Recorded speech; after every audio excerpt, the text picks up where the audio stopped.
Praise the lord. ప్రభు అయిన యేసుక్రీస్తు నామములో మీకు శుభములు. ఈ దినం యొక్క వాగ్దానము, నీ మీద దృష్టి ఉంచి నీకు ఆలోచన చెప్పేదను.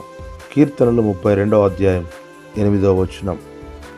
ఒకసారి ఒక వ్యక్తి తనకు ఎదురైన సమస్యలో ఏమి చేయాలో ఒక మంచి ఆలోచన కావాలని తనకంటే వయస్సు పైబడిన వారిని అడిగి తెలుసుకున్నాడు. కానీ అది సరిగా అనిపించినా వారు చెప్పినట్లు చేయడం ఆ వ్యక్తికి కష్టంగా ఉంది. కాబట్టి తనతో తిరిగే తన స్నేహితులను అడిగి పరిష్కారం తెలుసుకోవాలని ప్రయత్నించగా అది సబబే అనిపించింది. ఆ దిశగా వెళ్ళగా ఎంతో నష్టం. నీ జీవితంలో ఇలాంటి పరిస్థితి ఎదురైందే లేదో కానీ రాజైన రెహబాము పరిస్థితి మాత్రం ఇదే అని బైబిల్ సెలవిస్తుంది. ఒక మంచి ఆలోచన అనుగ్రహించేవాడు మన ప్రభువే.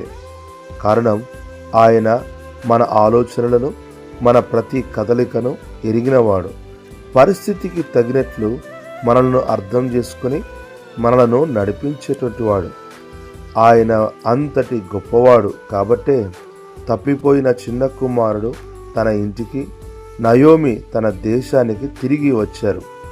కాబట్టి వాక్యమునిచ్చిన పిల్లరా, పరిశుద్ధ గ్రంథం అంతటిలో ఎక్కువగా దేవునిపై ఆధారపడిన దావీదు వలె మనమును ఆయనను ఆశ్రయించి ఎదురవుతున్న ప్రతి పరిస్థితిలో విజయముతో ముందుకు కొనసాగుదాం.